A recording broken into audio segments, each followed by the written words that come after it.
Vs Remasters and pros and cons of each. Yes, More or sir. less, yeah.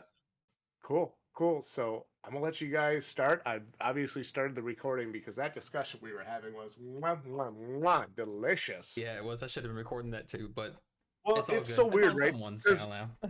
Because you almost never really pull back the curtain and talk about that stuff. But I think sometimes, like, because some of our viewers will come on and be like, dude, I love your content. I love how you guys tell it like it is. And then obviously, you know, we get the opposite, the F you guys are assholes, blah, blah, blah, all that Oh crap. yeah, no, absolutely. And, you know, I mean, we like that just as much as we like the praise. Like, we're used to it. We don't care. Yeah.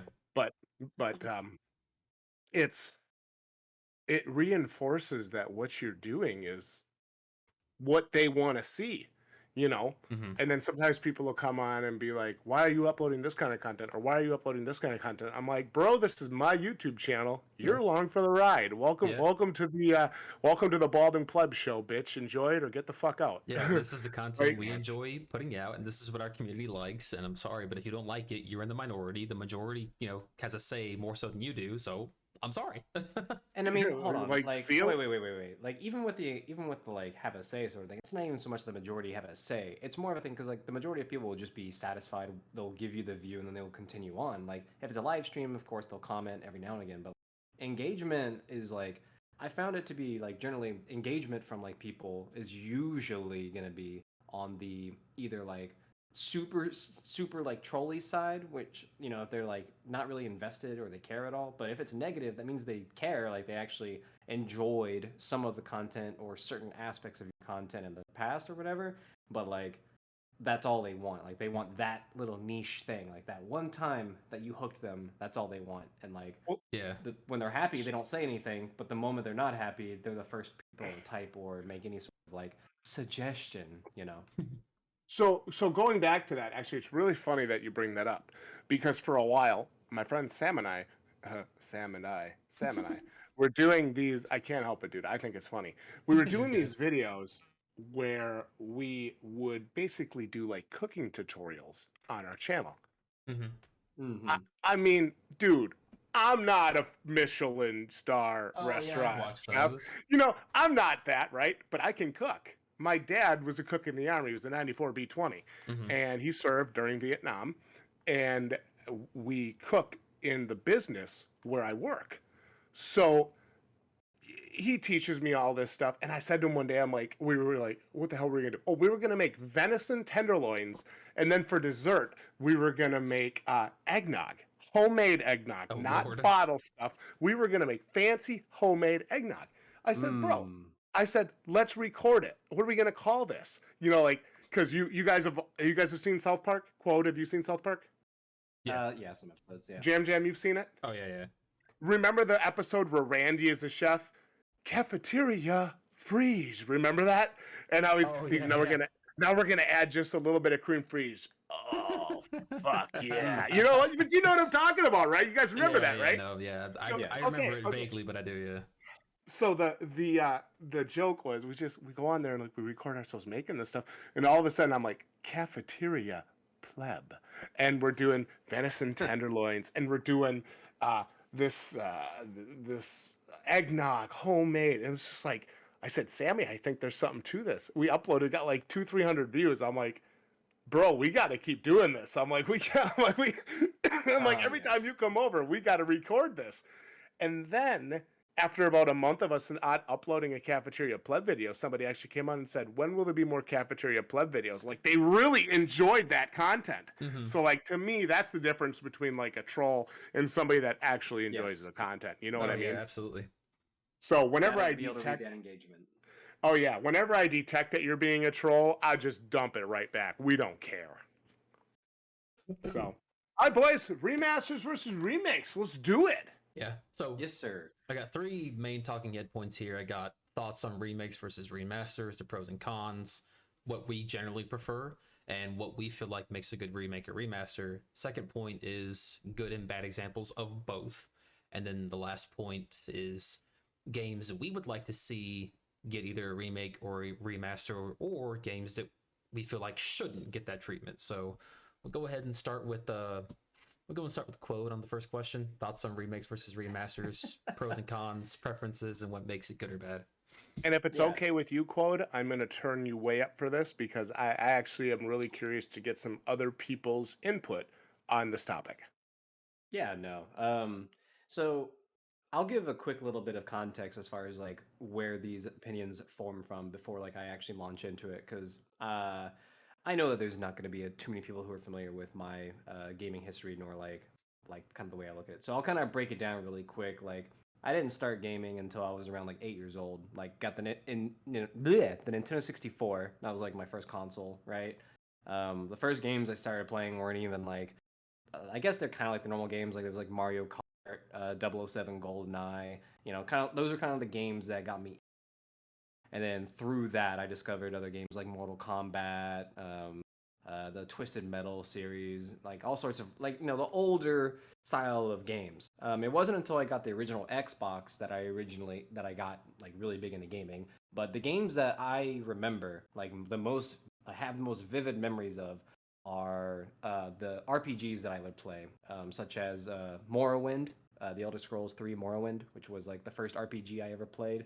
Kind of a big RPG to jump into. Like I never played like any of the Sonics. I never played other PlayStation games that were RPGs or anything like that. Never played the Final Fantasy games, nothing like that. I just jumped straight into the Elder Scrolls Morrowind. That was my first RPG. Oh, wow. And then from there, I just kind of like branched off and got to experience other games that were, I mean, like just generic multiplayer games. That was around the time Halo was coming out, so I played Halo a little bit.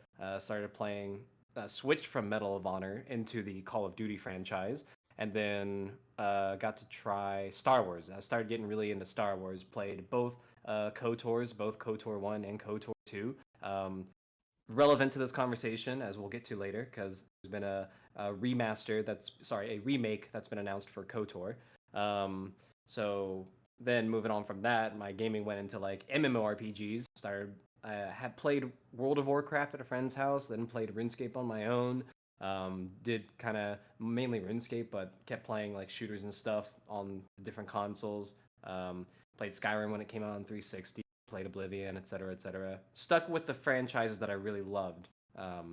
As we're going forward, that's why stuff is relevant.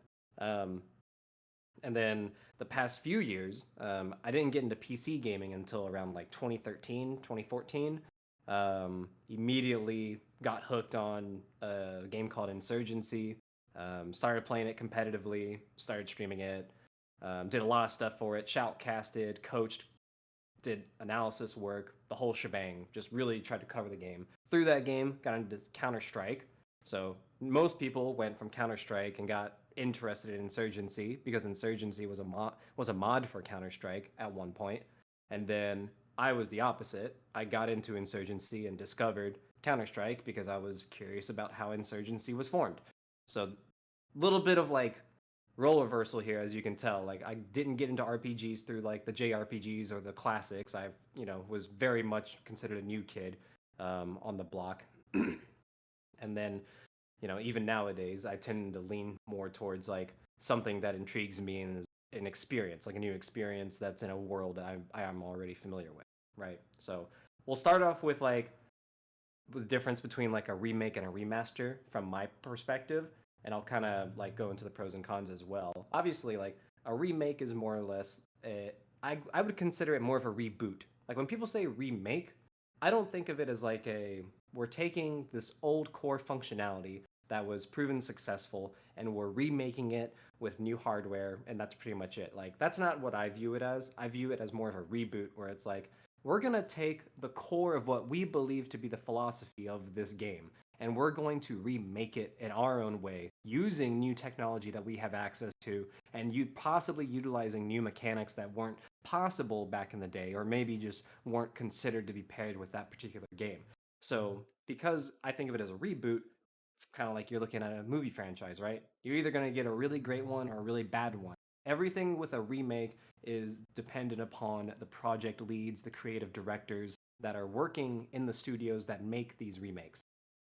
Because if they don't understand the soul, the essence of what actually makes a remake, or what made that game successful in its original iteration, then your reboot's going to be weak. It's going to come across as being a cash grab. Maybe it's going to come across as being a farce. And that's not to say that the studio is doing that intentionally. It's just that sometimes studios get a lot of pressure from their publishers to push those units, make those sales. And so by sorry, excuse me, by getting all of these other elements and all these other voices in the kitchen that in a way overrides or supersedes the creative lead, you end up getting a product that is not a loyal remake. And so we'll get more into that in a second. Then we have the other side of that coin, which is a remaster. And a remaster is pretty much just like a technical freshen up. It's like you put a new coat of makeup on an old game that has already been done. You're not really changing any core mechanics. You're not really adding anything new besides like some new graphical fidelity things. Maybe you're doing a little bit of optimization so that the run can run the higher resolutions, the newer textures, the better lighting or whatever at a higher frame rate. But beyond that, you're not really changing the core of the game. You're not really messing with dialogue. You might change some audio files, but for the most part, you're just going to be remixing them and re-uploading them with like a bigger MP3 that has more data in it. More so than like it's not like you're re-recording voice lines or anything like that. And I do think that you can do both successfully, but I don't believe that you can do both, referring to a remake and a remaster. I don't believe that you can do both within like the same franchise in the same kind of time period. Like I think you have to pick and choose which franchises you choose to remake, like to form a complete reboot of and essentially reintroduce to like the younger crowd versus the games that you choose to remaster. Like you have to keep those separate, I think. And I think that's just because like when you think of a remaster, ideally you're going to tag along that remaster with something else. Like a remaster is usually not as much effort as a remake. And so like the example I'm going to use on this is the Call of Duty Modern Warfare 4 Call of Duty 4 Modern Warfare remaster that was dropped either parallel with Infinite Warfare, maybe that was the Call of Duty, I think. Maybe it was World War II. It was a few years back. I honestly can't remember which game that remaster was launched as a pairing, but I do believe that was the remaster, and it was as you'd expect. It received pretty good reviews, besides the fact that like you couldn't really buy it standalone until like a good couple of months after Infinite Warfare had already been launched. Right. And I think that yeah, I don't know. I think it's an interesting thing. Like I think the pros of a remaster are you give people who crave that nostalgia, who crave that older experience that had core gaming that they really enjoyed. You give them a chance to really re-experience that in the newer quality, like with the new resolutions and stuff, without drastically altering the gaming experience, the actual gameplay loop. Like Right. they're gonna have the same kicks because the nostalgia is gonna kick in. They're gonna be like, oh my goodness, kind of thing. If we look at a remake, I think that there are a lot of pros and cons with a remake, more so than a remaster, because a remake is more effort. I think you're doing a lot more with a remake than you are with a remaster. And so I think that if we're looking at a remake, I think you're looking at a double-edged sword here, right? I think you have an opportunity to expand upon what's already been established by the original game. So for example, if you build your remake and you include a lot of like lore and a lot of world building that was already like prevalent and already existed in the original game, I think you can really go deeper or wider depending on your point of view, right? Depending on where the devs go, but like you can get more out of that universe and you like flesh it out to a greater extent. And with that, you also get the opportunity to bring in new mechanics that like either enhance the old mechanics and make them more enjoyable, or it gives you a chance to revise mechanics that didn't really work too well as time went on. You know what I mean? Like some games they launch and they just don't age well from a mechanic standpoint.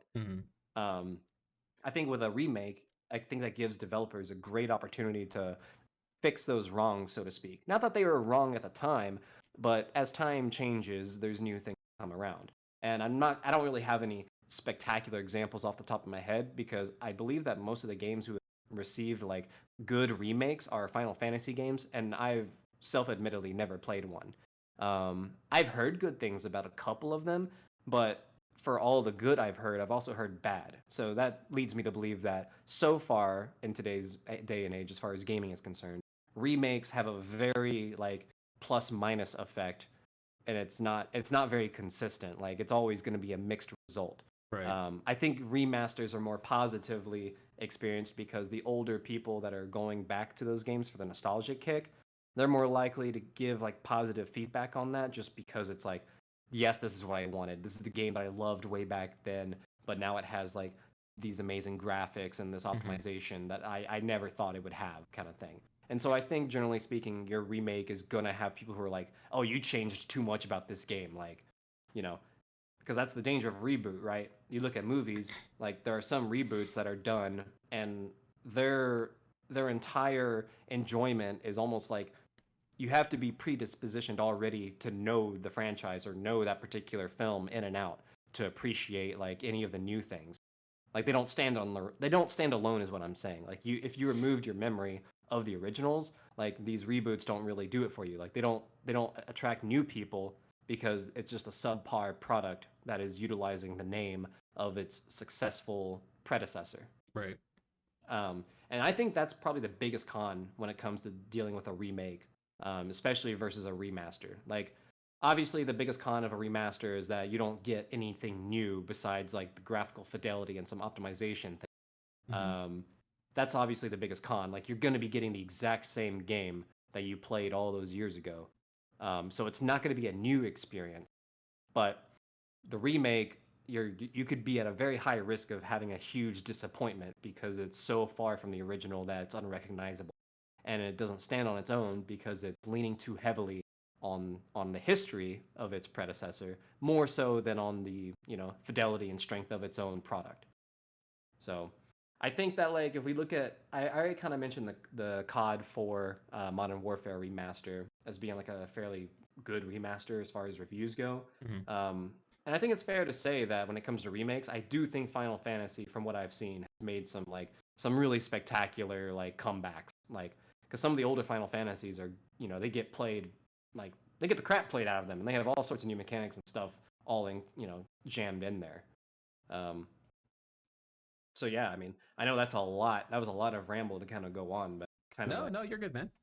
my overall thesis as far as going back and forth between those two.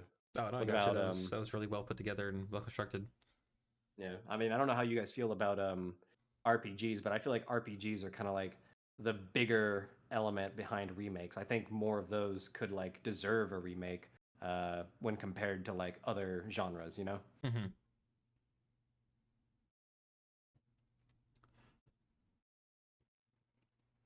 But I mean, I could be wrong though. Sorry. No, no, you're good, man.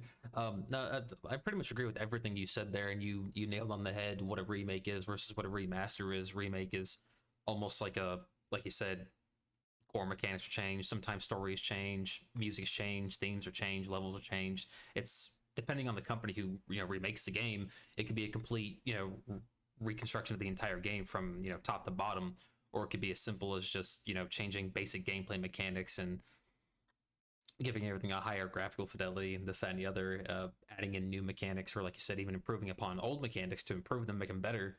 And then remaster is just, yeah, pretty much like you said, fresh coat of paint with maybe some slight tweaking here and there.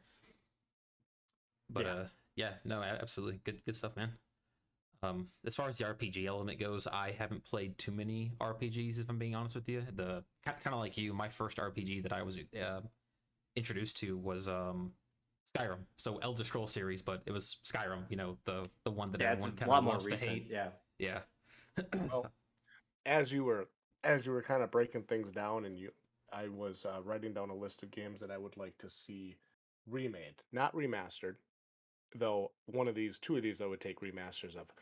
And 3 of the 4 games that I initially wrote down were RPGs.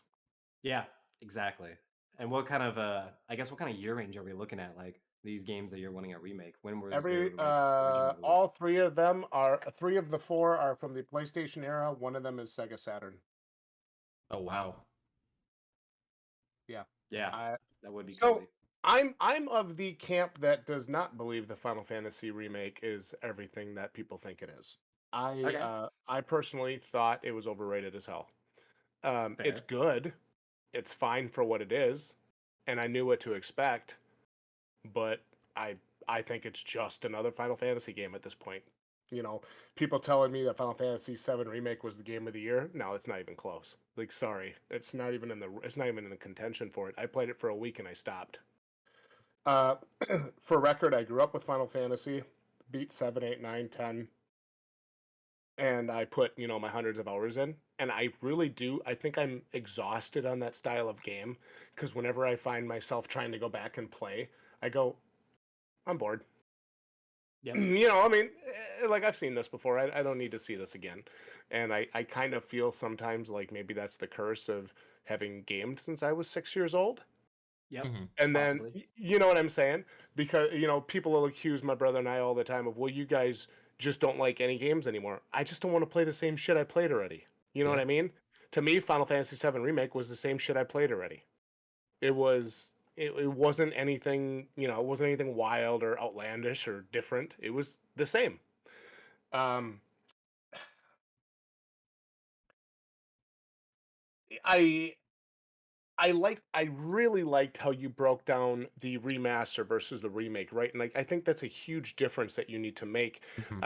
And then there's a lot of times where you'll go into remasters or even remakes, but remasters especially. I think the remasters are cursed. And They are. what I mean by that, here's what I mean by that is I love Final Fantasy VIII. It is the first Final Fantasy that I ever beat by myself. It is the only Final Fantasy that I've ever beaten that my brother has never played. So it was always kind of special to me in that it was my game, right? And I remember the great feeling when I finally beat Ultimecia and I finally hit that last Lionheart and I got to the final credits and I got to watch that awesome ending movie. Like, I remember that, right? And the music and everything was amazing. And when they announced the Final Fantasy VIII HD remaster on PlayStation and Xbox, I was like, yes!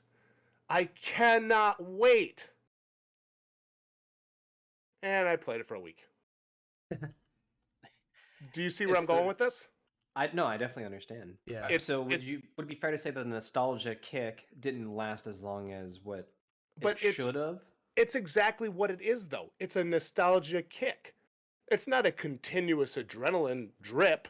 It's just it's like a one-time shot. And yeah, this is cool. Yeah, I'm gonna play this some more tomorrow. I'm gonna play this some more tomorrow. Oh, there's another game out. I'm gonna go play that instead. Yep. Like it doesn't hold my attention because I've played it already. It's the exact same game. There's literally no difference. There's a few things maybe they added in to speed things up or to smooth things over, but it's the same game I've played. They didn't remake it. Now, if they told me they were doing a Final Fantasy VIII remake, I would be a little more willing to entertain devoting some serious time to it because I did really enjoy that game. Seven, I actually, I played when I was in, let me see, eighth grade, and seven, I didn't think seven was as good as eight. In fact, I thought seven was incredibly overrated. Not that I think it's a bad game, I think it's a great game, but I think it gets way more praise than it deserves. Yeah, art's like that, right? With pretty much Yeah, everything. yeah. Something that's like it's great, or it's great, but it may not be to the level of like fantastic amazingness that everybody is selling it at. And I think I that think like it kills the hype for it. I think the love and adoration for Final Fantasy VII hinges incredibly on your disdain for the villain, on your belief in the feud between Cloud and Sephiroth, on your want to see Cloud kick his ass. I do. I really, I just, I look back on it and I'm like, so he killed some girl. Big deal. Like, who cares? Get over it. It Yeah. happens in games all the time. One girl, she ain't so special. Get over yourself. I, and then I think, well, how would I have felt if Cypher killed Renoa in Final Fantasy VIII? I would have been like, Okay. I mean, it would have made me hate him, but it wouldn't have made me say, "Oh, it's the greatest game I ever played. Oh my god, it's so good," you know. So, but yeah, so you can look at like HD remasters, and I went into that game. It was $20, and I'm like, "Why did I buy this? I literally have this right now on my Xbox.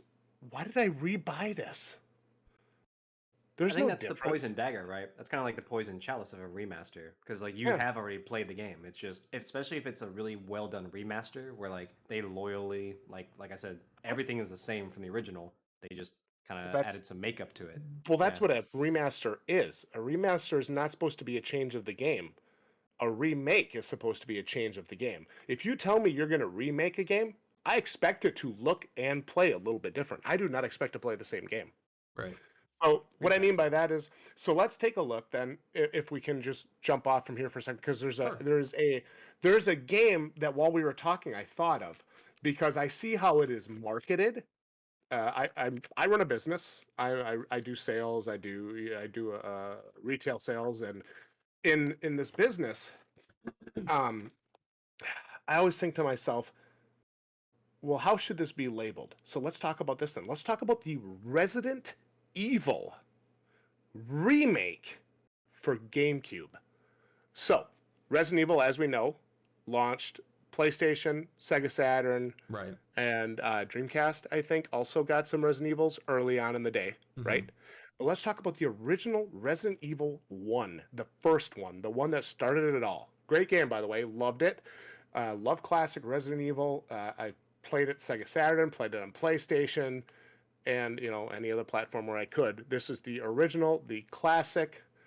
And then I get a GameCube, and I'm playing, whatever I'm playing, Mario Sunshine, all these other games, and all of a sudden they announce Resident Evil for GameCube. This is a remake.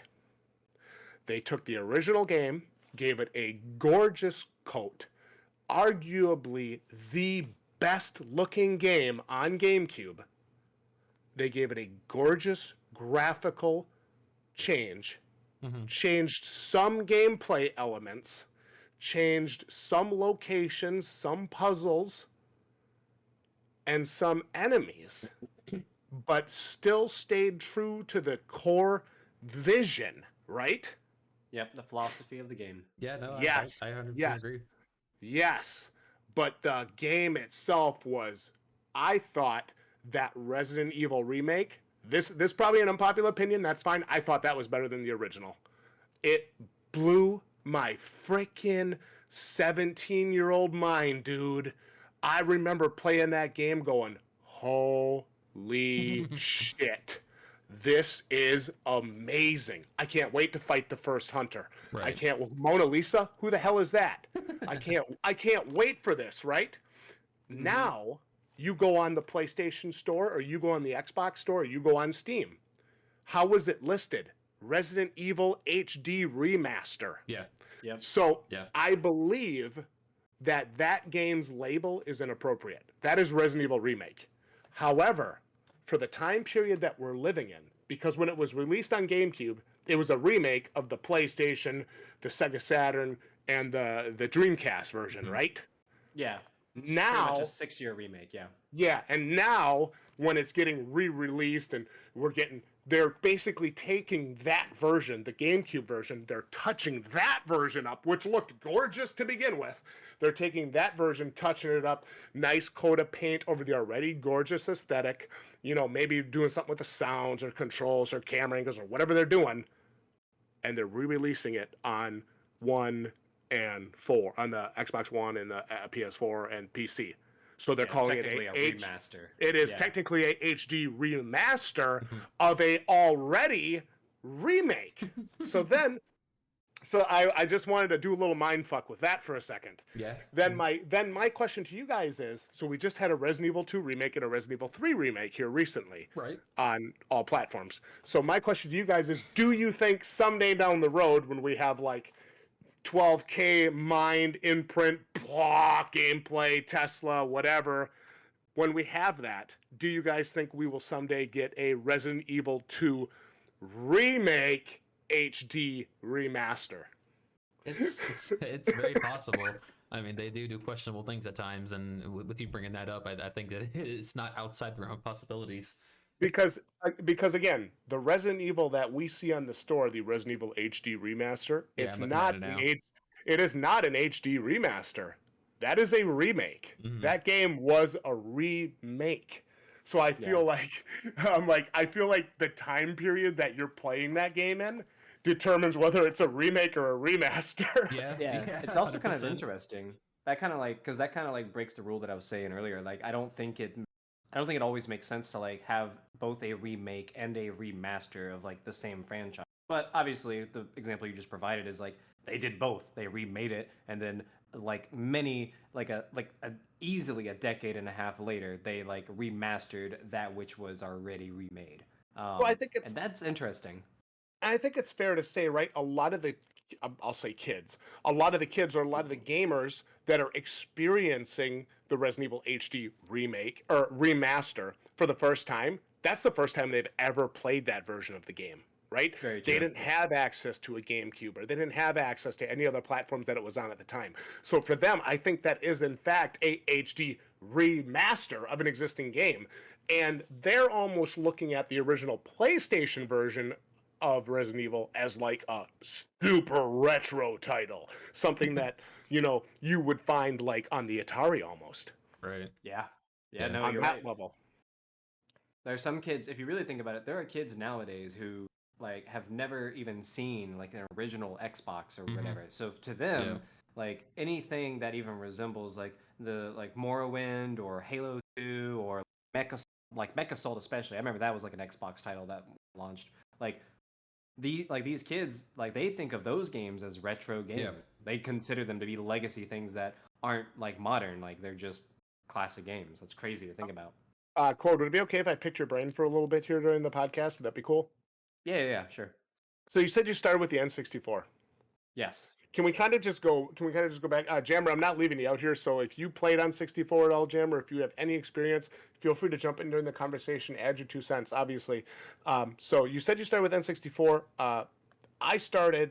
We started with Sega Genesis in 95 or 96, whenever it was released, or 94, whatever it was. And we had Genesis, we had Saturn, we had 64, we had PlayStation, Xbox, PS2, Xbox 360, PS3. We had them all, Wii U, all that stuff all the way through. So what, just so you can understand like where I'm coming from gaming wise, what did you ever play a game called Jet Force Gemini? Jet Force Gemini does not ring any bells. No. So Jet Force Gemini, you were like a little space soldier, and you were like saving these little bugbear creatures on like these planets from like these invading aliens. And I thought Jet Force Gemini was one of those titles on N64 that was like a hidden gem, right? Like you go back and you look at that game and you say, "Oh my God, this was amazing." And then there was actually a game released recently that it almost looked like they were using models like very similar to those from Jet Force Gemini. And there was a discussion for a while whether or not it was a spiritual successor to that game or not. Okay, Elder Scrolls 3 Morrowind. Let me ask you Yes. this. Let me ask you this. Do you think do you think it would be appropriate, considering it's Elder Scrolls 3, then 4, then 5, and now we have 6 coming up? Do you think it would, first of all, do you think it could be appropriate for them to do a ES3 Morrowind remaster? Or would you rather see them do a remake? Or would you prefer they not do anything with that? Okay, so this is almost like a philosophical question as it pertains to gaming, and I'm You okay will with be that because judged in the comments, just so you know. yeah, oh yeah, I know. Oh, But absolutely. here's where I stand on Morrowind as far as it's concerned. So in a lot of ways, Excuse and me. the things that you've already stated, being both remaster and remake, in a lot of ways that's already kind of been in progress. So my opinion on it is kind of like neither here nor there because there are already modders who are seeking to basically remake the game. Now, if you're not familiar, there is a mod project that is called Skywind, and it is literally the Skyrim engine, but they are taking Morrowind and building Morrowind within the Skyrim engine. And so basically, the way it would work is you're going to have Skyrim mechanics and graphics with a little bit of Morrowind mechanics tossed in there, but it will be Morrowind. You will be on Vardenfell. They have recorded new voice lines to like help all the NPCs be fleshed out. They've like had to do animation like to repath and do all that coding stuff like that. I have no idea what the progress is on Skywind. I don't even know if it's still a legal project. I don't know if it's a project that has been shut down or received a cease and desist. All I know is that a few years back, I was aware that there was a remake of a Morrowind, sorry, that was called Skywind. And I was very torn because there were many things in Skyrim, in the game Skyrim, that I don't particularly care for. And this is somebody who I felt that of the three Elder Scrolls games that I played, being Morrowind, Oblivion, Skyrim, I rated Morrowind as my favorite. I rated Oblivion as my lowest, and I rated Skyrim slightly above Oblivion, but like not close to Morrowind in terms of like my personal enjoyment. So for me, when it comes to Morrowind, I don't think a remaster would be enough for it to do well in today's market, because I have gone back and played Morrowind once in a blue moon, and the game has not aged well from a purely like technical standpoint. I think that a remaster, I don't think it would actually help with the gameplay loop. I don't think it would actually help with the core mechanics. I believe that Morrowind would need a remake in order for it to actually like do well. Does it need to be done with Skyrim like style? I don't think so. I don't think Skyrim was necessarily the best as far as like mechanics go, but Skyrim did have some decent storytelling elements to it that I do think would fit with Morrowind. So I think Morrowind would need a remake more so than a remaster. Just because if you were to remaster Morrowind and just put a new fresh coat of paint over it, I don't think the gameplay would go well. Mm-mm. I think it would need a remake for it to be enjoyable. I agree with you 100%. Yeah. And I think that's a fair thing to say. I think if you look at any retro game, if you like, especially like, if you're going for any game that's like 2005 or lower, especially like lower than 2005, but even up to like 2009, 2010, if you're going with literally any games that are older than that, I think that you would be hard pressed to find a game that would do well if you were to purely remaster it versus remake. Yeah, no, I agree with that. And kind of on off topic, kind of similar to what Neo asked you about, about Morrowind. I have a similar opinion about one of my all time favorite game series, and that's the Metal Gear Solid franchise. And I know Neo's incredibly familiar with that. And the reason why I don't have too much to say about like the older titles before PS1, like the N64 and stuff like that, in GameCube, is because the first console I was introduced to was the PS1 and Metal Gear Solid 1. When I got a PS2, the first game I played on it was Metal Gear Solid 1 because of the backwards compatibility. Wow. Yeah. So this is probably a huge unpopular opinion within the Metal Gear Solid community. What was that, Neo? Well, at least the PS2 was good for something. Right? I actually don't want to see Metal Gear Solid 1 get a remake or a remaster for really two reasons.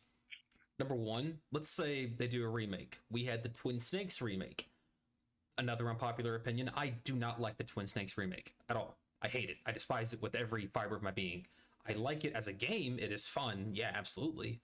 And it does get a lot of things right. But in terms of Metal Gear Solid 1 versus Twin Snakes, Metal Gear Solid 1 just had an amazing soundtrack. It had an awesome atmosphere. You're walking around this base, nothing about, and you have pretty much no weapons until like about 10 minutes into the game, and you're really not like a threat until about halfway through the game, where you have your FAMAs, your Stinger missile, your grenade, C4, etc. Twin Snakes takes like the Metal Gear Solid 2 Sons of Liberty mechanics, where you have like rolling and hanging now, and you have like tranquilizer weapons, and you can even just tranquilize the bosses instead of killing them if you really want to go that route. But in terms of like the way Twin Snakes feels as far as atmosphere goes, in terms of music and dialogue because they had to re-record all the dialogue because the original dialogue was so sensitive, the sound equipment, it was picking up car sounds outside the building they were recording in, so they had to re-record it. And all the dialogue for Twin Snakes feels rushed, and it feels like it's sped up a little bit, and the deliverance of the lines isn't the same to me. And I totally get a remake is supposed to be what we discussed earlier, rebuild the game from the ground up, essentially. And I'm okay with that. And I'm not going to lie, this is a little bit of a rose-tinted fan looking at it. I prefer, just solely because of music, atmosphere, and the way the voice lines are delivered, I prefer Metal Gear Solid 1. And two really good examples within Twin Snakes versus Metal Gear Solid 1 that I prefer is like Gray Fox's voice, Frank Yeager. In Metal Gear Solid 1, I love his voice.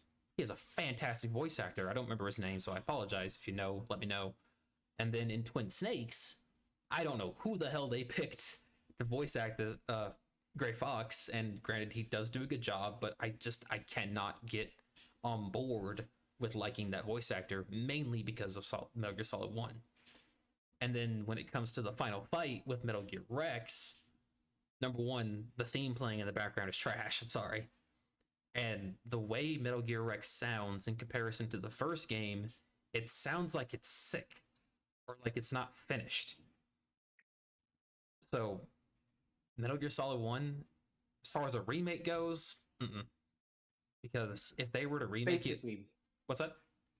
No, I was gonna say. So basically, your fear is that like a remake would not be up to standard. Basically, is what you're concerned with. Yeah, pretty much to a degree. Metal Gear, the whole Metal Gear series, I think, is kind of on that level of like the Final Fantasy series, right? Yeah. And again, fans on both sides, it's fine. But I think, first of all, if you were ever to do a Metal Gear remake, 1, 2, 3, I don't know why you would remake 4, or you don't have to. Yeah, honestly, I agree with that you too. know, I mean, 5, just cut that out completely, but 1, 2, 3, and 4, okay. So my thoughts are, if you were going to do it, you have to have Kojima. You have to. Mm-hmm. You can't do it without him. You can't do it without the original mind because it'll never come close. Yeah. I don't think so. Personally, I don't think so. Unless you're going to do a remake that's literally a top-down remake of every location, every conversation, every line, and you're literally just going to remake what we can see. You're not going to actually change anything. Then, you know, at that point, is it just a really fancy remaster? Yeah. So I don't know how to look at that. I don't know how to look at Metal Gear because I know it's is a very passionate fan base. Oh yeah. Personally, I wasn't really a patient gamer when I was younger, so 1 and 2 weren't for me. I did watch my brother beat both of them.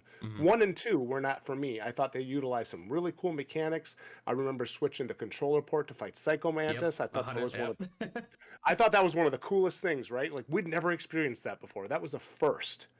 And then I got my hands on Snake Eater, and I was like, "Oh, cool! This is a Metal Gear game, right? This is supposed to be really crazy hard. Oh, I can run and gun this. Oh, I like this. This is cool." And then we played 4, and I remember some of those ending scenes and just some of the overall scenes in general in MGS4. And I remember playing that game, going, "This feels like the definitive Metal Gear experience right here. Right. This feels like." How if the other games could have felt, they would have been like this, you know. But you got to remember, you got technology from the PS3 to the PS2 to the PS1.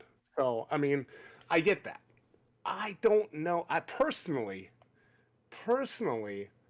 with everything going on at Konami between them and Kojima, I think they have to leave Metal Gear well enough alone because we saw what happens when you try to do a Metal Gear cash-in with Metal Gear Survive, and they ended up basically shooting themselves in the foot with that release. I would say one of the worst games released in the last 10 years. Yeah, no, I 100% agree. It's like with Ubisoft. That. Man, it's like Ubisoft trying to fucking ride the coattails of Tom Clancy. I swear, Tom Clancy rolls in his grave every Ubisoft release a brand new fucking game. It's insane. Yeah, every time Ubisoft releases a game with Tom Clancy in the title, I'm like, he's dead. Why is this the Tom Clancy title? Stop it. Yeah. Like no disrespect to him. Like he's incredible, but like, why are we still including his name in things? Like, come on. Like we were just talking before. Yeah. We were no, just talking it's with somebody crazy. earlier today about the Assassin's Creed franchise, right? Oh no. How, No. okay, now No. hold on. You might agree with me. What if the Assassin's Creed franchise dropped the Assassin's Creed name? And what if Assassin's Creed Valhalla was just called Vikings 2 Valhalla or something, whatever they would have called it? And it would have been Would the have been fine. same. It would have been Would the have been same, accepted. right? And it would have been accepted. But you can look at this Assassin's Creed Valhalla game, and it's just like, at this point, you're just calling it Assassin's Creed to cash in on the name and the legacy of Assassin's Creed because you don't think this game could stand on its own without the fucking title. Honestly, yeah. Yeah.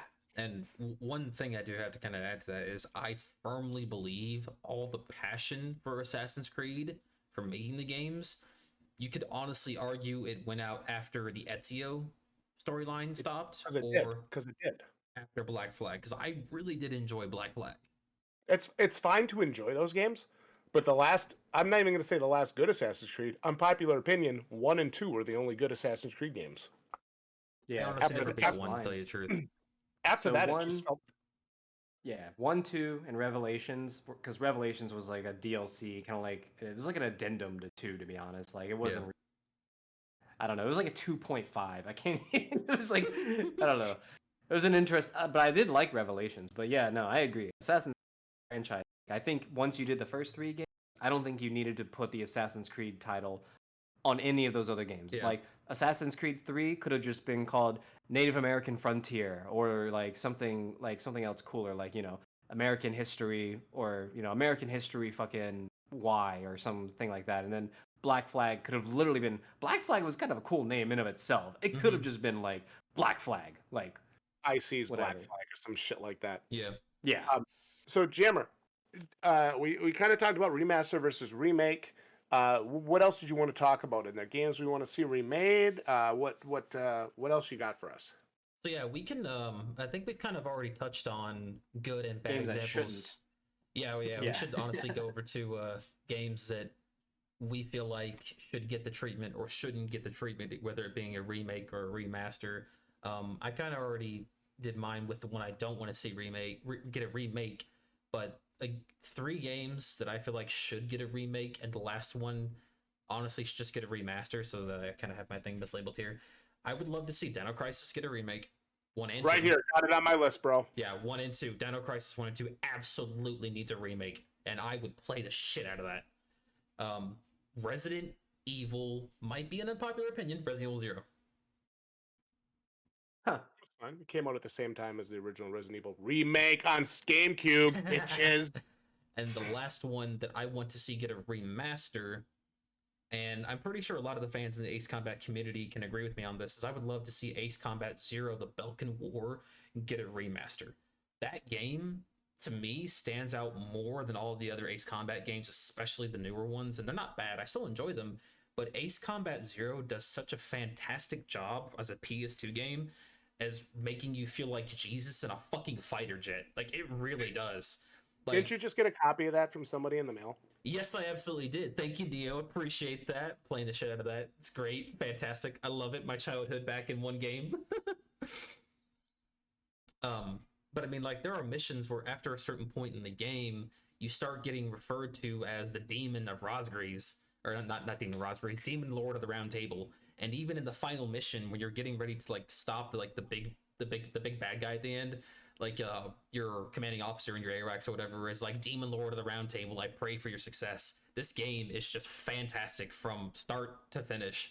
And I really don't think anyone in the Ace Combat community would disagree with me in saying that they would love to have this game get a remaster versus a remake, because there's really not too much you need to change with controls. It's a flying simulator game. They all pretty much play the same. Interesting. What about you, Neo? What about other games you'd like to see remade/remastered? Cool. So games that need a remake, not that I want remade. Games that need a remake. First of all, I agree with you, Jammer, on Dino Crisis 1. Dino Crisis 2 was a complete diversion from the Dino Crisis series. And I think if we do a Dino Crisis remake, they take the first 2 games. They take the first game, obviously give it a full remake like they did with Resident Evil. Right. And I think they take some of the elements of that second game, include it, and they just do both games back to back because one kind of led into the other, from my understanding. Yeah. Yeah. So, and then Dino Crisis 3 was, of course, dinosaurs in space. Never But played it. I actually had it on the Xbox. I actually have it on the Xbox. But so, Dino Crisis, I think, as a series, let's talk about it as a series. Perfect. I think Dino Crisis as a series holds the same holy shit as Resident Evil did, right? Yeah, I agree with that 100%. I don't know if it was as popular, but I think if they dropped a trailer this year or next year for a Dino Crisis, like a remake, I think you would see the same level of oh my god in the gaming community as you did with the Resident Evil 2 remake announcement. Oh yeah, Because absolutely. because that is one that when we do those polls, Dino Crisis is always number one on the list. I would like to see a PlayStation RPG, Legend of Dragoon, get. I've heard of that. I would either like to see it get a complete remake. If they're not going to do a complete remake, I would settle for an HD remaster. Mhm. And this is one of the games that I would buy in an HD remaster because I have less playtime on it than I do on, like, say, a Final Fantasy VIII. But Legend of Dragoon, I felt was and I was actually just saw this on YouTube the other day. Legend of Dragoon, PlayStation's most underrated RPG title. And I think Legend of Dragoon is a game that growing up in that era, if you missed and you were into RPGs, dude, you missed one of the best games. Mhm. Like, I remember that game had voice acting during its cutscenes.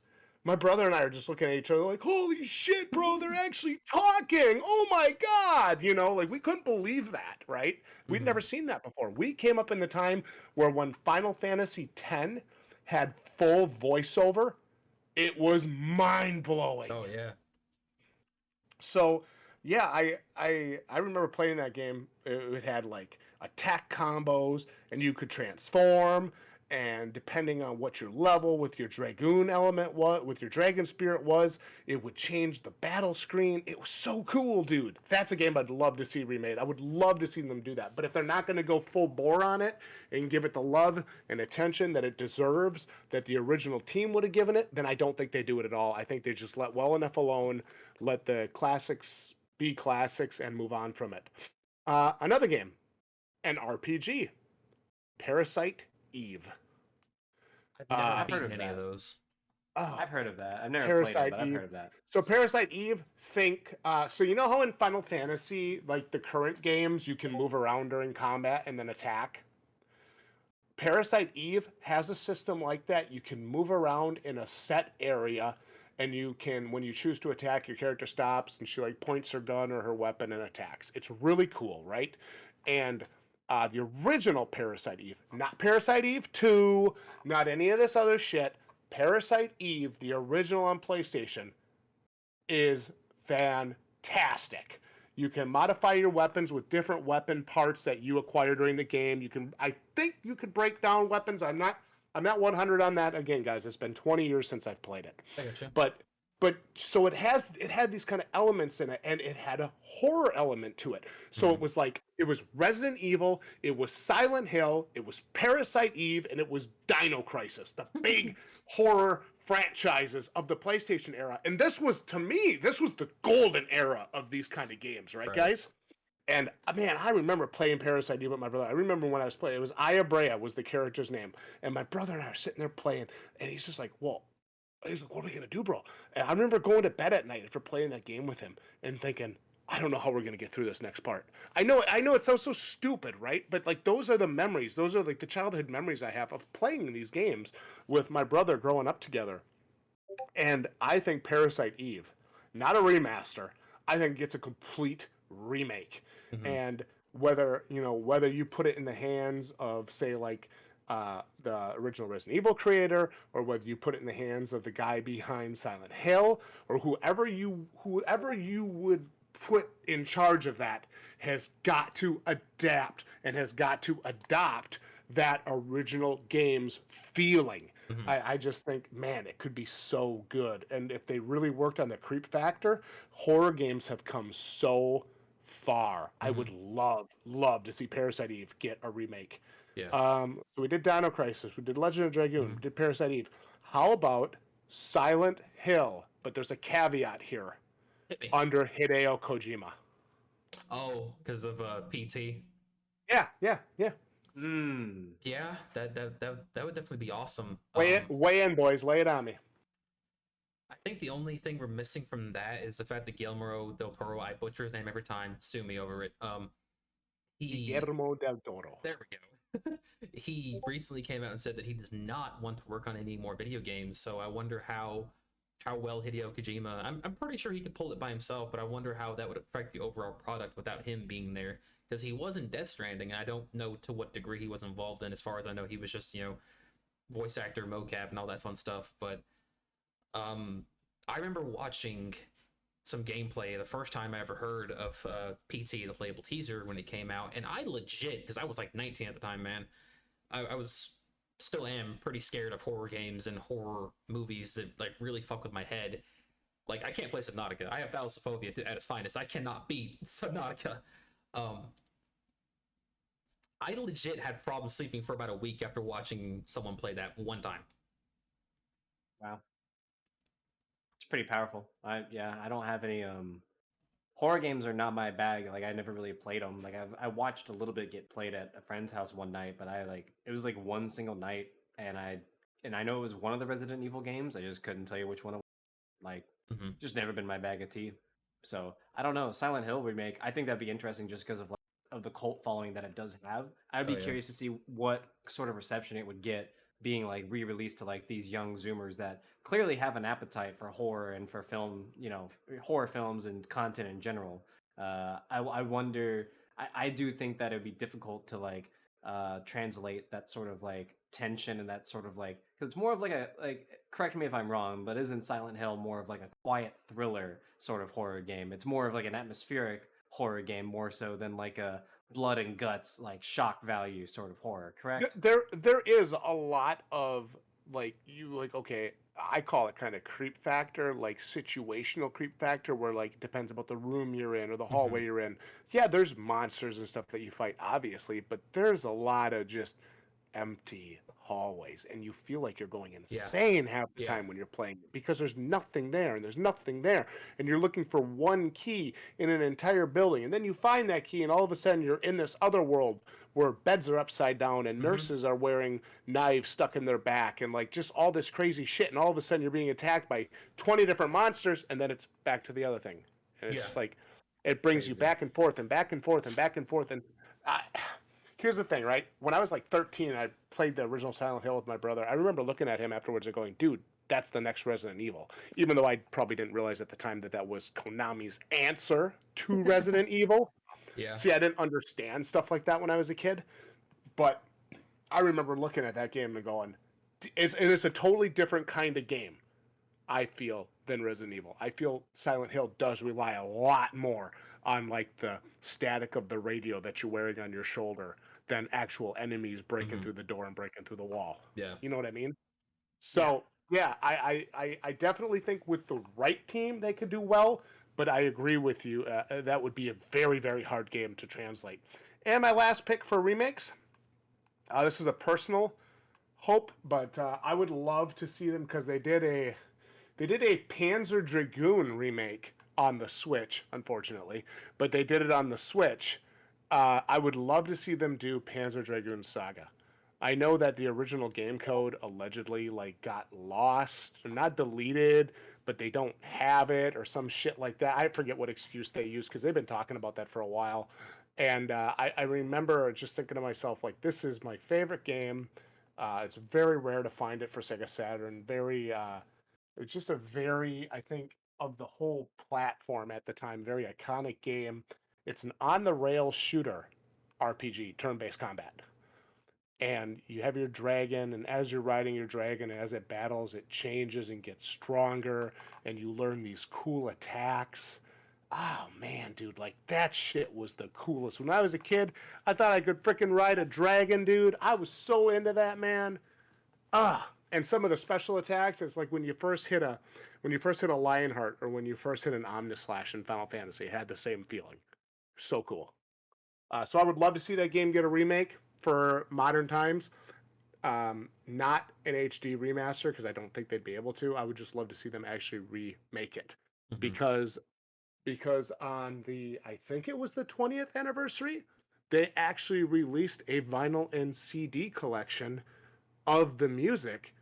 And I think Sayori Kobayashi, don't crucify me if I'm wrong, but the original composer behind the music actually kind of came out and talked about the game a little bit and how she had to kind of reformat some of the music for to bring it up to date with new modern recording equipment because everything is so different now than it was back when the game was released. Right. So yeah, Panzer Dragoon Saga is like my ultimate like wet dream game remake. I gotcha. Understandable. Cool. Quode, you're up. Yeah, you got anything for us, brother man? Yeah, I mean, I don't really have a lot because I do stand by my original. Like, I'm always kind of one of those people that, like, when it comes to the idea of a remaster, like, it's very hard for me to think like that far back about games that I think like could get remastered and be enjoyable in today's like market or even in with today's tech. So most of the things when I think of them, I think of like, would I want this to be remade? And usually the answer is no because I'd be worried. But the reason why the answer is no, see like it's never because I wouldn't want to see a new generation of players experience the game.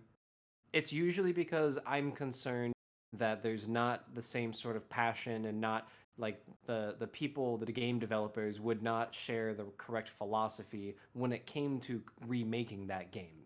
I mean, that's kind of the fear with any remake, right? We Right. don't want the remake to be bad.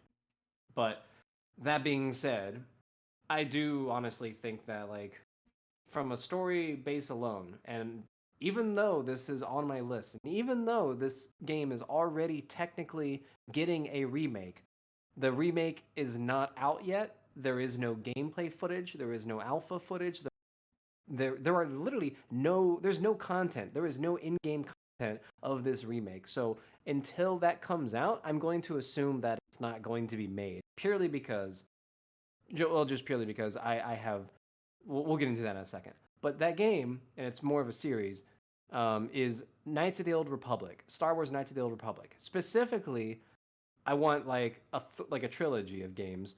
But the main reason why I want there to be a remake of Knights of the Old Republic is because of Knights of the Old Republic 2, The Sith Lords, being released a good like it was literally released only 2 years after the original and the amount of cut content that came out that was like cut from the game because of the deadlines and everything the studio had to like push, it's ridiculous. Like there were unfinished files and modders found like when they went through the game files, and I just because it was one of my favorite RPGs, I just it has a personal place in my heart where I really want to see a loyal remake done of those two games because it was such an interesting like especially at the time for someone who for anybody who's a Star Wars fan and if you're not at all familiar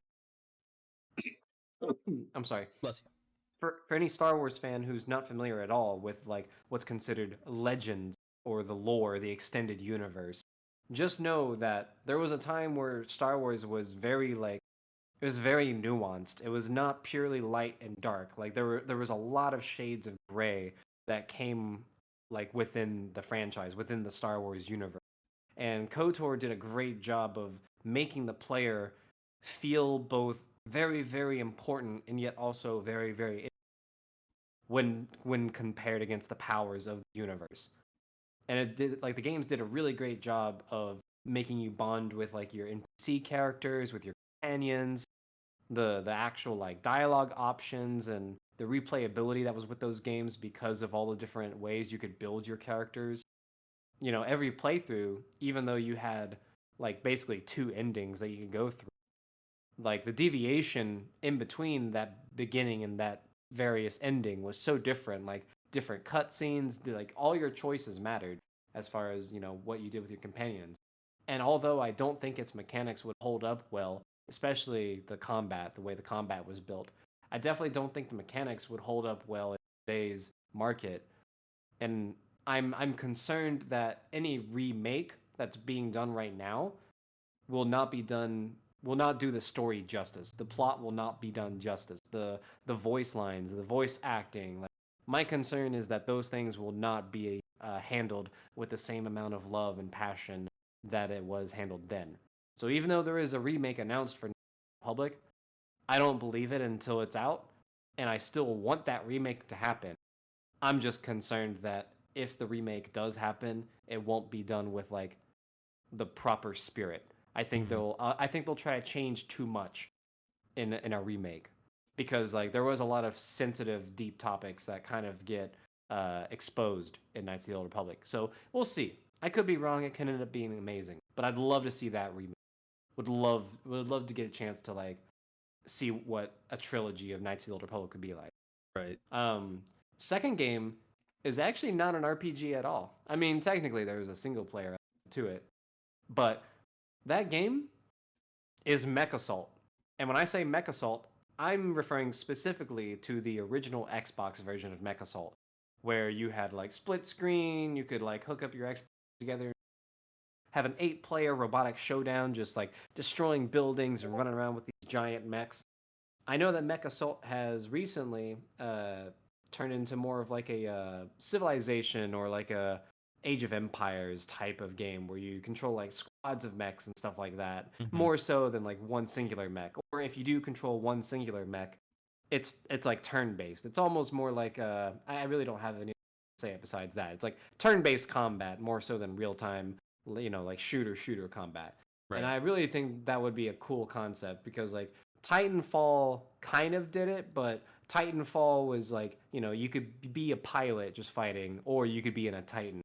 And Mech Assault, it was literally like you're in the machine, you're duking it out. Like I would love to see Mech Assault remade in such a manner to where like you had bigger maps, you had more player versus player action, like maybe even like unique environments where I'm back and forth between battling on land, battling on water, having mechs that are specialized for either or. I think there's a lot you could do with that particular franchise. I just feel like nobody really has the interest in remaking that, but I'd love to see a remake for that sometime. And this next game, so this one's gonna be a weird one. This is a game that received a remaster, not even like a year and a half ago, maybe even more recently than that. Hold on a sec. Let me double check the release date of this. So the game was released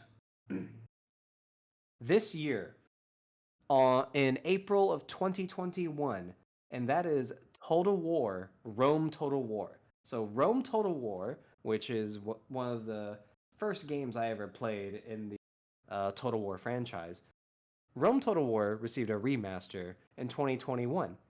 And it was a very faithful remaster. They touched up the graphics, they added some bigger resolutions, and they even added a couple of like little gameplay, like a little bit of, not necessarily like mechanic tweaks, but they like altered some of the stat lines, if that makes sense. So it's not a remake, but they did a little bit more effort in it than just like a standard remaster. But I would love to see a remake of Rome Total War where they basically fleshed out more of the map so that there's more settlements and more to do as far as like managing your population, dealing with your culture, all that sort of stuff, managing your religion and stuff like that. I would personally love to see that. But on top of that, I would just love to see some better like battle mechanics. Like I want to see like some like truly like not milsim quality per se, but I would love for the real-time battles, which in my opinion are some of the best parts of Total War games. I would love if for the real-time battles, I would love if they could just remake them in such a way where like it's more visceral, it feels more balanced, it makes more sense, like armor matters more. There's like I just want to see I want to see exhaustion come to play where you can't just run your soldiers like every which direction across these massive maps. Like and I'd love to see sieges where like it's not just like a generic like hexadiagonal like road formation once you get past the walls, where it's just like easy choke points and cut off things. Like I'd love to see some like organic type of battle maps for sieges and stuff like that. Like I would just love to see a remake where in that period of Antiquity Rome, where you have Egypt that's a powerhouse, You have the Greeks who are still powerful. Rome is obviously fledgling in terms of, powerful empire that we know, or at least that history knows. I would love to see that sort of like atmosphere remade in such a way where it just doesn't look as old as it does. Like, because even with the remaster, like there's just some things that you can't change about like the models. There's some things you just can't change. Like the game has aged pretty well, I'd say, but that's also because it was built for PC and only PC, and it's never been released on consoles. Like you pretty much had to have a PC that could pretty sound games to play it in the first place. So the original Rome Total War was pretty revolutionary for its time. But I do think that it deserves a remake more so than just this reskinned remaster. Because although it does look better, the nostalgia kick it doesn't carry as long as it should. So I'd love to see that game remade. And then, I mean, honestly, I don't really have any others that really like strike in my head. Like, there's a couple games that I think are kind of cool conceptually to remake. Like, but they're pretty much games that are similar to getting, if not a remake, they're getting some sort of like mod. Like, there's mods that pretty much overhaul the game. Yeah. So there's really no sense in like for example, like the Fallout series, like Fallout New Vegas. There are so many mods in the game. There's no reason to remake that game. There are literally mods that combined completely overhaul the game, and you can change the experience however you want. Yeah. So I don't want to touch games like that are super mod compatible, but like I don't know. There are still those out there, but they're outliers. Oh, Quode, you mentioned kind of just like a little, like I tend to pick out just little comments here and there.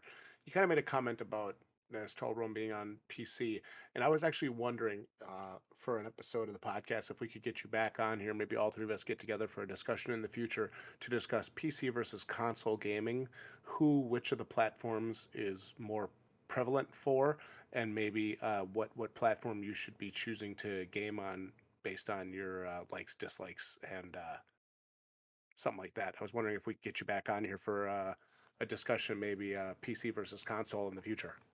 Yeah, we could probably do that Oh, that'd because be a I blast. definitely started off. I definitely started off as console. Like I make no. I don't try to hide as like an elite PC gamer. Like I was not. Like I'm not even like necessarily PC master race. I mean, I am now, but it's not like I was always that way. Yeah. So yeah, I think that'd be an interesting discussion. So you are admitting to being a console peasant then? There was a point in time where I was a console pleb, but no longer. No longer does the man put me down with its civil war, with its systematic like monopoly. No longer do I pay $400-$500 every 3 years for a new machine. Now instead I just buy a new GPU for about $400 once every. Hey, ayo. Right? Oh God. So, unless you have But yeah, something no. else, I have a couple more things we can touch on before we finish. But go ahead, go ahead. What you got? What you got? Oh, I was about to translate into that. Oh, okay.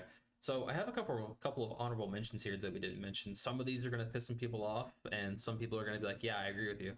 There is not gonna be any between here. So honorable mention for a remake is Resident Evil Outbreak File 1 and File 2.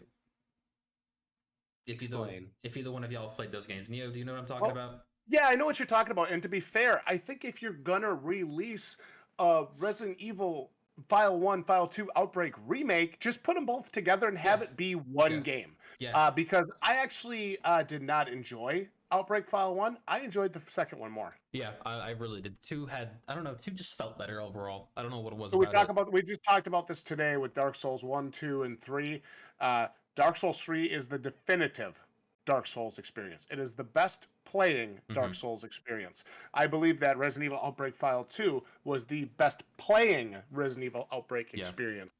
Yeah, so I agree. I would love to see those games get a remake. I would love to see them have better internet like playability. I remember getting on it one time when I was in college and thinking, holy shit, this is such a better game with online than it is, offline by myself. It was definitely one of those games that was way better with other people. Yeah. So Quode, I'm guessing you're not familiar with Outbreak File 1 and File 2? This is correct. Okay. That's okay. He's a PC. That's the race. He's a PC disaster race. Doesn't know what good games are. So He only kinda- plays trashy flight simulators. Oh No, I'm just God. kidding. I tease. I tease. No, you're good, man. So kind of give a quick synopsis of Outbreak File 1 and File 2 versus the other Resident Evil games. The other Resident Evil games, you either controlled one character or you swapped, to another character for a brief time frame. Throughout the Resident Evil game, you fought bosses that were linear. You had a very linear experience, and you'd find new weapons, upgrades to those weapons. Outbreak 1 and 2, on the other hand, to me, do a better job of having a more survival kind of horror element to the Resident Evil games, and the bosses really stand out a lot. Maybe not more than maybe not more than the other Resident Evil games, but like you had 5 or 7 different survivors you could pick from. Each survivor... Dude, how about that fucking zombie elephant? Like, right? Oh, that zombie elephant was wild, and then that zombie lion, tiger, lion, yeah. Yeah, oh my God. that thing was crazy. So it in one map, I think it was File 1, was it, Neo? File 1 or File 2? I don't know. I don't remember. 15 years, bro.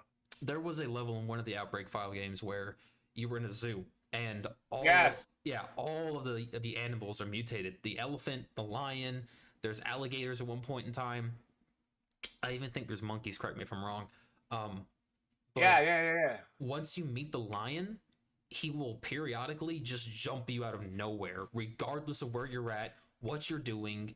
And there's even a certain point in the beginning part of this map where if you find the elephant at a certain time, he'll start attacking you through a building like the windows. Sounds like a great, just sounds like an amazing mechanic. It really is, and the harder the difficulty, the harder it gets. But some more differences to kind of help you understand the game a little better is you had to just get lucky with RNG on finding health items, finding ammo, finding weapons.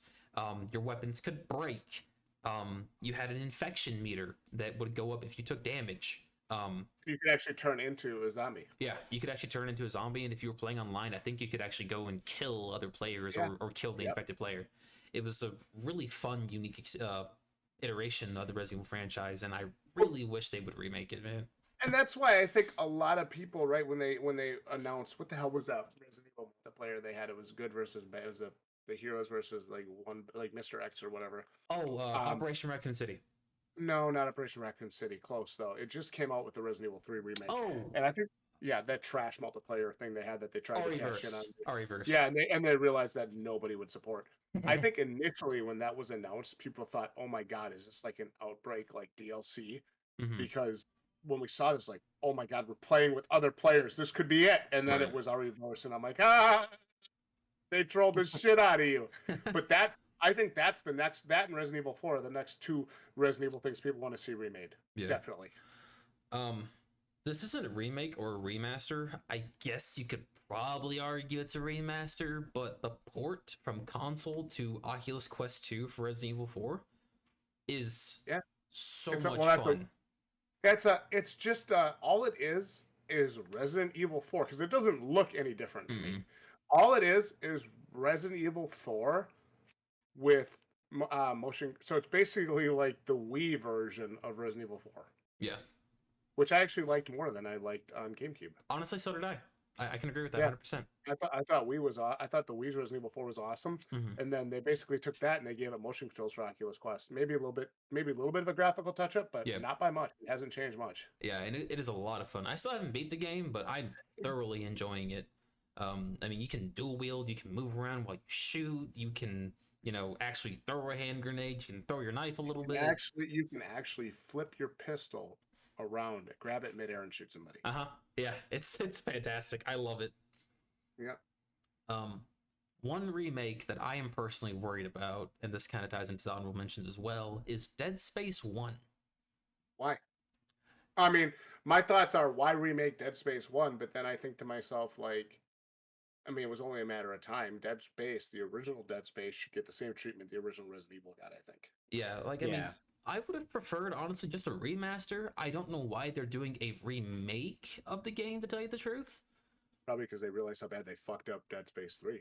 Yeah, Dead Space 3 was sucked. It was bad. Like it was like I had friends who were so hyped for Dead Space 3, man, and So, it wasn't it.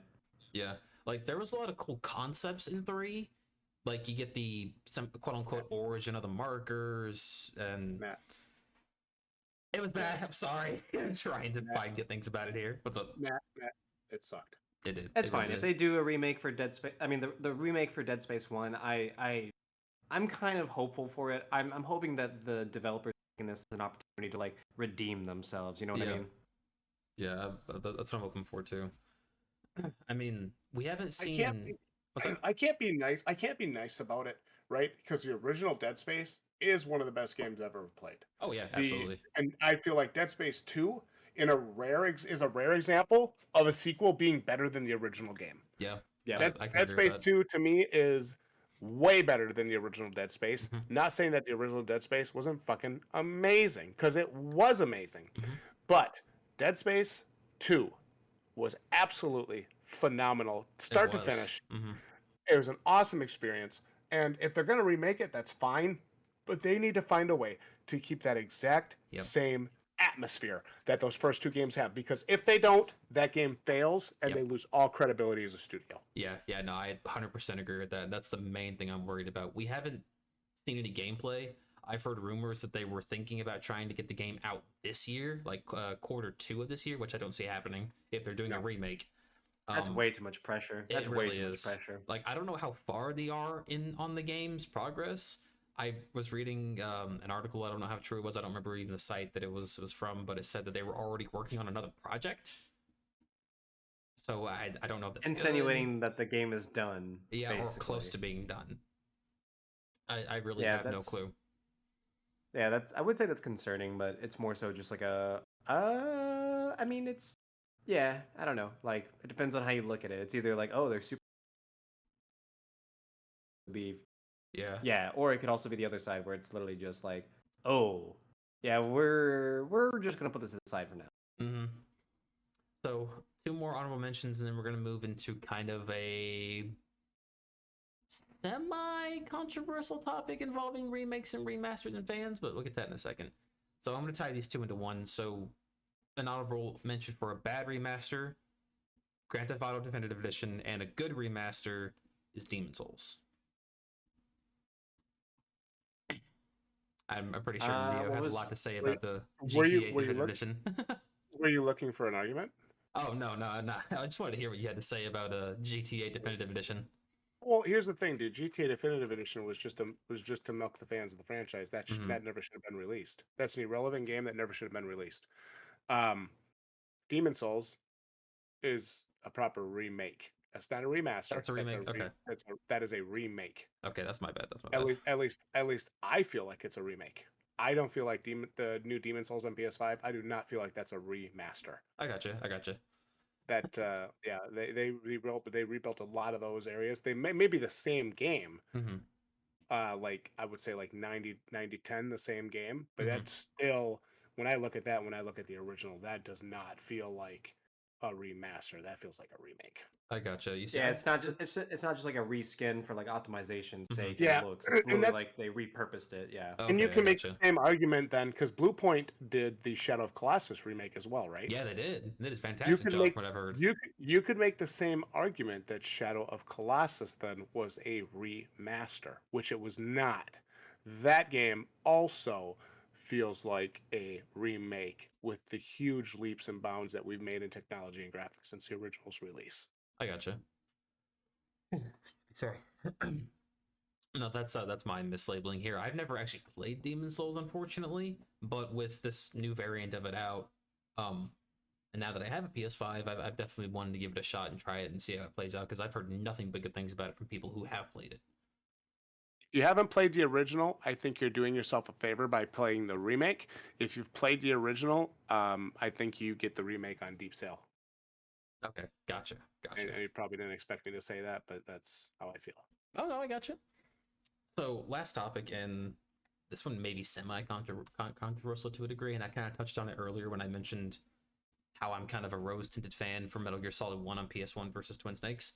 How do y'all feel about individuals who, like, for example, Resident Evil 3 Remake comes out, and someone is just, like, bashing on the game, I hate this Resident Evil 3 Remake, the original is better, regardless of what you say, There's just no way to convince them that the remake is better in any way, shape, or form than the original variant of the game. How do y'all feel about that kind of thing? I'll let Neo start because I have mine's very short, so I'll let Neo start. I gotcha. Those people are irrelevant. Honestly, I I grew up with the Resident Evil 3, the Mhm. original Resident Evil 3, and had I been chosen to review Resident Evil 3 remake for like IGN or Kotaku or any of those other useless, irrelevant sites who you guys should not be taking your game reviews from, I never do. but had I been chosen to review Resident Evil 3 remake for one of those sites, I would have been like, yeah, it's an awesome, faithful recreation of the original game. Hmm. It's called Resident Evil 3 Remake, right? Hmm. It was called Resident Evil 2 Remake.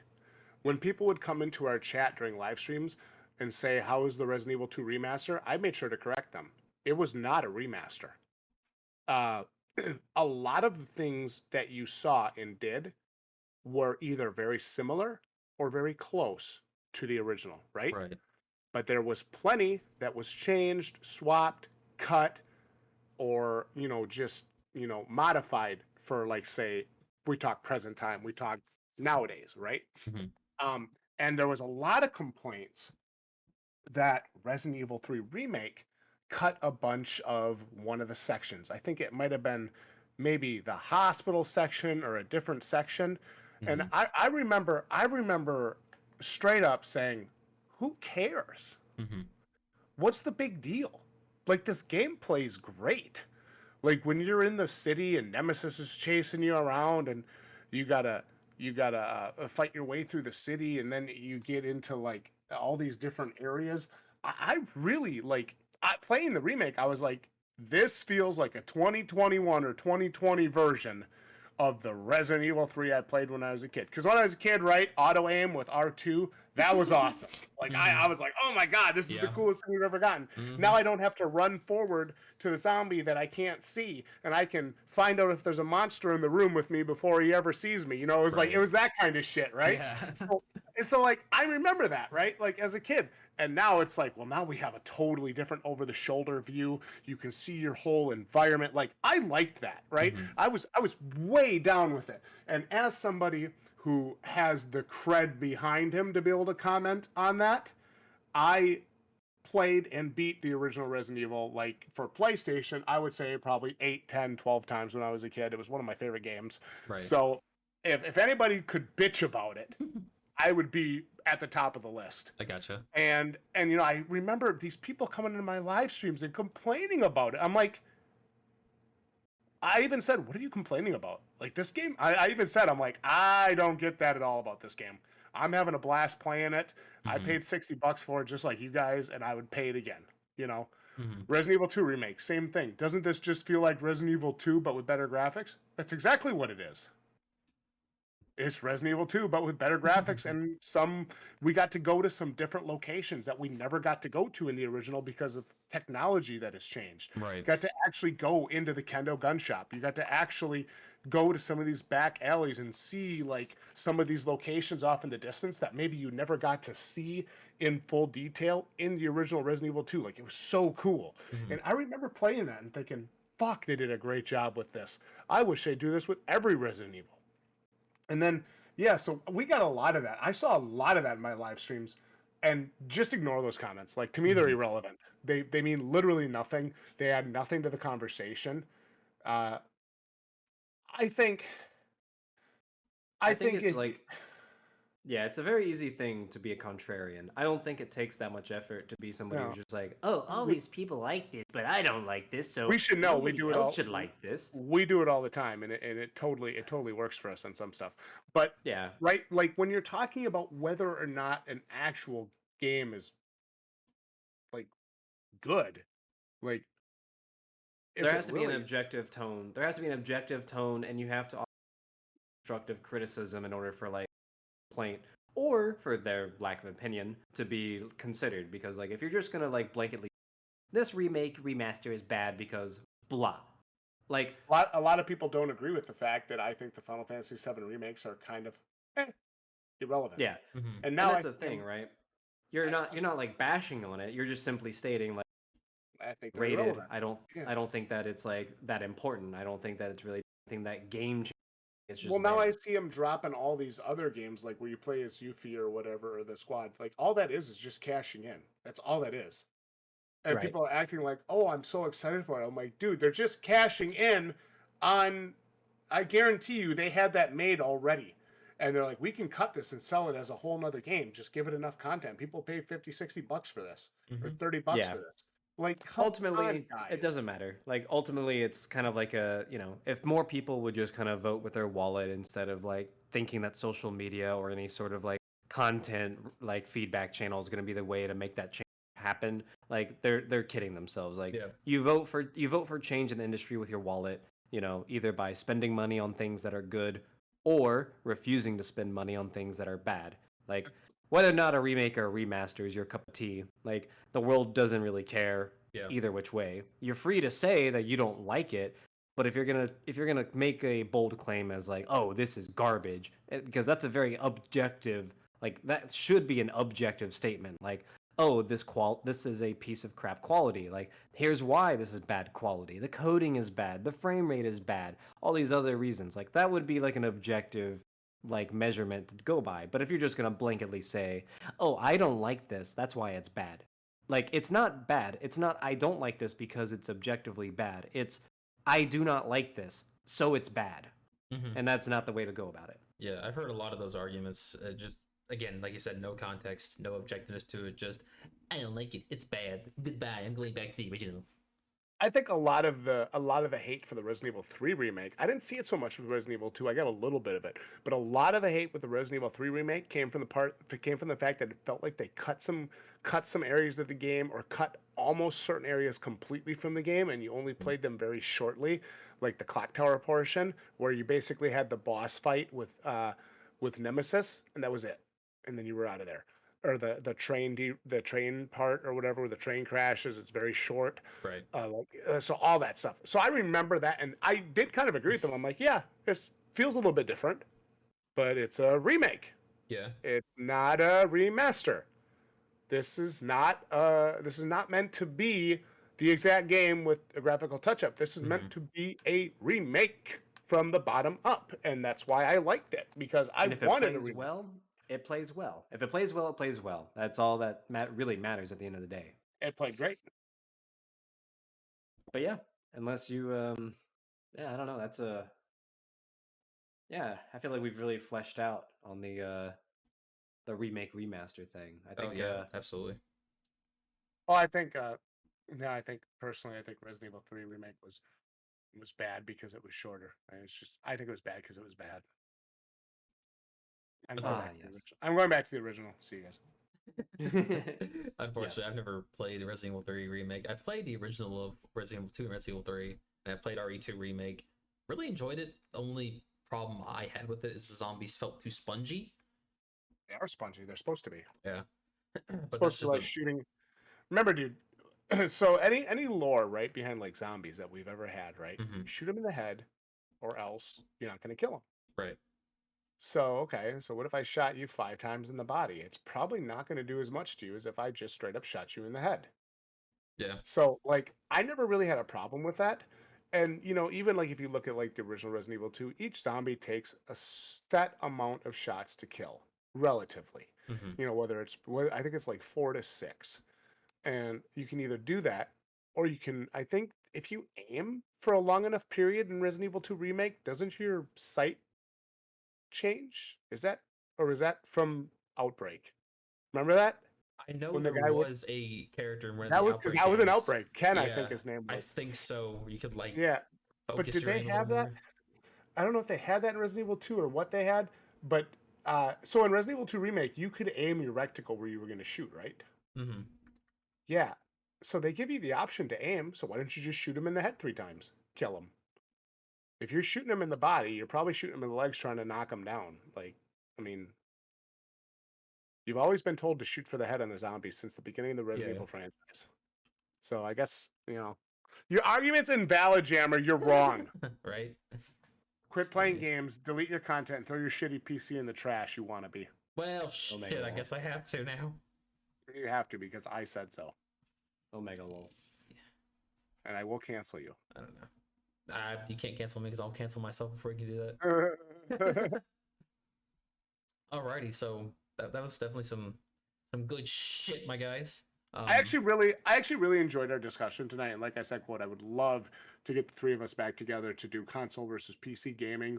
Maybe what's appropriate for like what kind of gamer. All right, everyone. So that concludes the first podcast here on the channel. I know it was kind of all over the place here and there, but I feel like we did a really good job of staying on topic for the most part, and it was actually a lot of fun. And I know this is a totally different setup from what you just saw about 2 minutes ago, but we kind of got off topic at one point, and I forgot to hit stop recording after we finished. So I didn't get a chance to get closing thoughts and closing remarks and stuff like that. So I apologize for that, but nevertheless, I hope you all enjoyed it. If you'd like to see more content like this in the future on the channel, feel free to let me know in a comment, or if you have any just general thoughts and you'd like to discuss it with me in the comment section.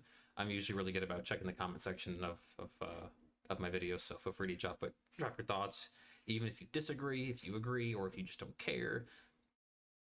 Sorry, I got something in my throat. Feel free to let me know in the comment section, and yeah, you all have a good day, and I'll see you all in the next one, hopefully in the next stream when I start streaming again soon. So bye guys.